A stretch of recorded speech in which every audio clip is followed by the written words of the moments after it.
Hello, hello, friends. That's All She Wrote Productions proudly presents If Teachers Could Talk, What Would They Say? Anecdotes and Advice for Educators, written by Mindy Kilgrove.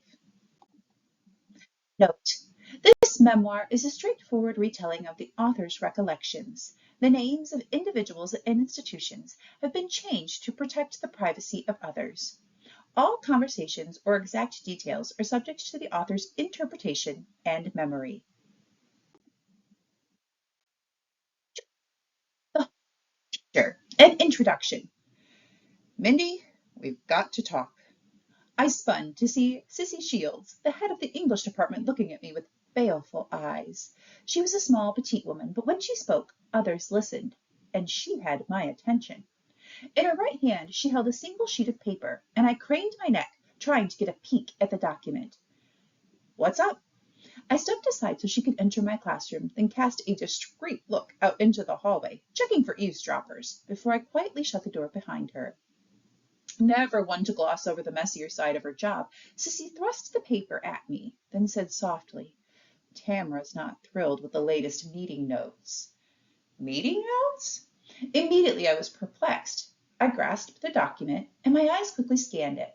There were several streaks of intense yellow highlighter vying for my attention. But regardless of where I looked, all I saw was the way specific names had been annotated. What's the problem? Tamara pointed out how you used our names in the notes, and I've been doing that for years, I interjected. Since Sissy had been appointed the English department chair 3 years prior, and subsequently asked me to be in charge of recording the notes from the meeting and preserving them for our records, I've been performing the same functions, writing down threads of conversation, then attributing the discussion points to each contributing member. Yeah, well, Sissy snorted. She doesn't like it.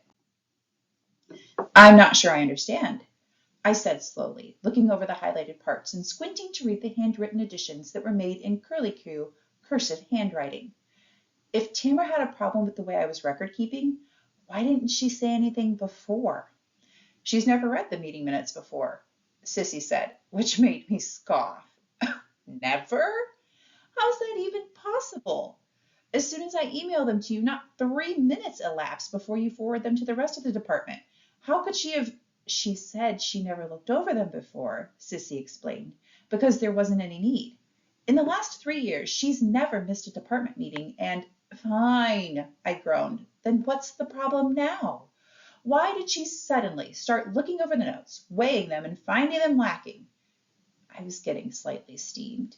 If Tamara didn't like the way I was doing things, she should have said something to me, not gone to Sissy. Moreover, I knew I was still missing the point. It wasn't that Tamara took issue with the meeting notes. There was something bigger going on here. One of the other department members, she wouldn't say who, Sissy said hurriedly, speaking quickly, presumably so I wouldn't interpose again with further questions, told her that in this month's meeting notes she came off looking like a bit of a shrew and what? I simply couldn't hold my tongue. Tamara's not a... I didn't say she was a shrew, but if you read back through the meeting notes, it looks like she's the only one doing any complaining in the department. I perused the plans once more, and now I could see what the highlighted parts had been aiming to draw my attention to earlier.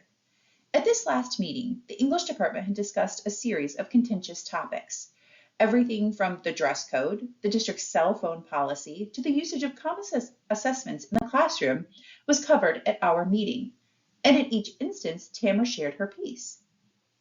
Candidly, some of her thoughts were terse and maybe even tinged with bitterness, but she didn't say anything that most others hadn't been thinking as well, and I reminded Sissy of that.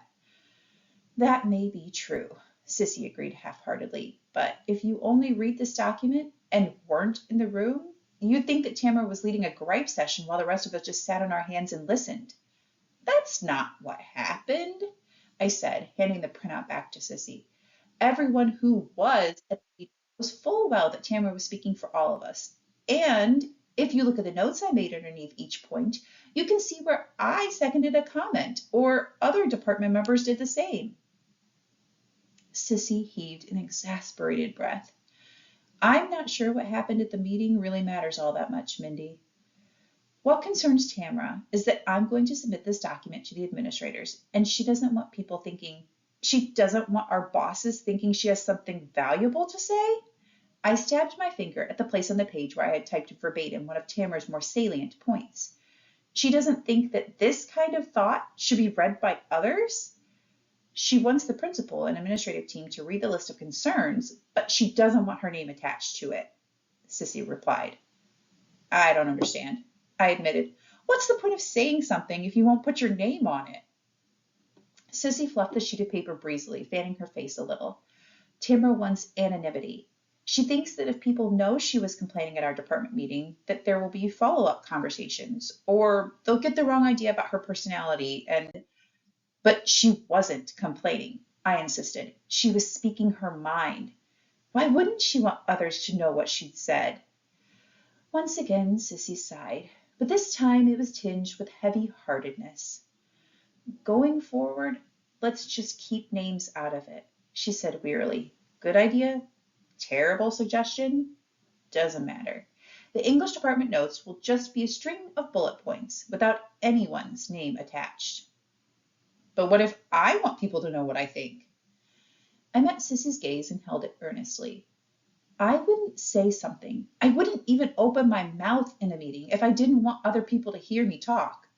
Why would anyone to talk and talk but miss out on the experience of truly being heard? Sissy didn't have an answer. All she could do was shrug her shoulders and deliver the trite platitude, to each their own. But as I watched my friend and chairperson of the department walk away, it struck me that my situation was not an unusual one, nor was Tamara's. Teachers talk all the time, but they're rarely heard. Teachers are expected to be fonts of knowledge. Their job, by definition, is to expel great ideas and opinions into the atmosphere and then pray all that information dribbles its way into the minds of students. Teachers become subject matter experts for the express reason of sharing their love and passion for a certain subject with the youth of their country. Within all these discussions, lessons, and instructions, the students, parents, administrators, and community members rely on teachers to deliver the truth through education. The problem is that the extrinsic truth in education is very seldom the same truth the teacher inherently believes. Teachers talk and talk all day long, but they never really say what they're thinking. It is the hallmark of a good teacher to be a wonderful listener who puts the needs of his or her students before his or her own. The issue with this is, of course, that teachers do a lot of talking and never really expound upon anything that they truly care about or support. Some days, teachers report to class feeling like dancing clowns. It's the teacher's job to entertain. The educator must hop back and forth and make every effort to keep the public happy. Teachers tell their students that they are special. They affirm parents' existence by confirming that they have indeed raised a fine child. And teachers always hold their tongues when colleagues are looking for someone to commiserate with them. It is a true challenge to find a teacher who is not only willing to share how they really feel, but also able to do so without remorse. To help my fellow educators remove their own muzzles, I am endeavoring to write my thoughts in these pages. These words are meant to liberate, lead, and even provide a sense of comfort to those who read them. Whether the reader is a first-year teacher, a 30-year classroom veteran who has seen it all and then some, a parent who is trying to better understand how education works, or a fresh-faced student thinking maybe education is the right career path for them, I hope these words speak to you in a multitude of ways. Through my experiences, I have been forced to swallow down pride, squash emotions, and eradicate the personal agenda that drives each one of us. Sometimes it is worth pondering what people would think if teachers didn't have to react in the most politically correct manner.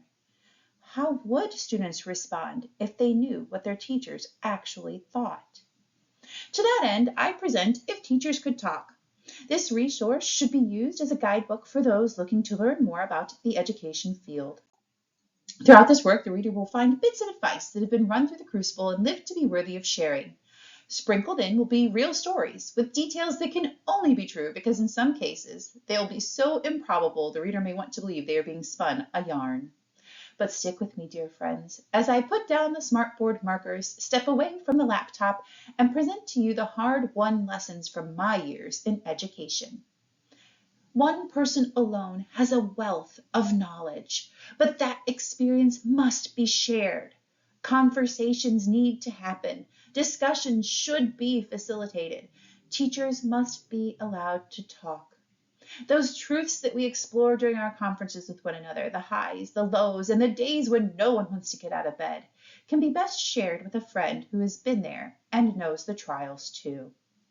I have mediated just these sorts of discussions throughout my nearly 20 years in the field of education.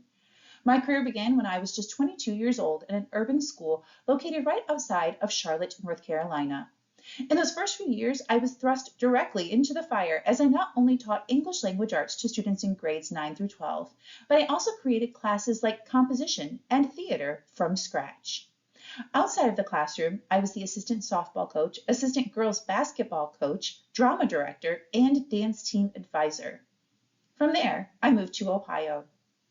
I earned my master's degree in curriculum and instruction while also obtaining a certification in reading.